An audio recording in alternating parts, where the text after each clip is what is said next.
એકદમ ચટપટી અને ટેસ્ટી ડુંગળી અને સિંગની ચટણી જે થેપલા, રોટલા, રોટલી કે પરાઠા સાથે ખાવાની ખૂબ મજા આવે તેવી અને સાથે કોઈ પણ શાકની પણ જરૂર ના પડે તેવી ચટણી બનાવવા માટે એક મોટી સાઈઝની ડુંગળી લઈ તેના આવા ટુકડા કરી લેવા અને ચોપરની અંદર એકદમ ઝીણી ચોપ કરી લેવી।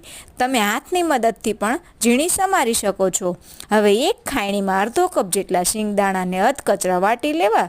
પછી એક વાસણમાં ચોપ કરેલી ડુંગળી, વાટેલા શિંગદાણા, ધાણા જીરું પાવડર, લાલ મરચું પાવડર, લીલા મરચાંના ટુકડા, લીમડાના પાન નાખી દેવા। હવે વઘારિયામાં 2 ચમચી તેલ ગરમ કરી તેમાં આખું જીરું નાખી વઘારને ચટણી ઉપર સ્પ્રેડ કરી દેવો અને ઉપરથી લીલી ડુંગળી અને લીલા ધાણા નાખી મિક્સ કરી સ્વાદ મુજબ મીઠું, લીંબુનો રસ નાખી બરાબર મિક્સ કરી દેવું। અને વિડીયો પસંદ આવે તો સબસ્ક્રાઈબ કરજો અને એકવાર જરૂર ટ્રાય કરજો।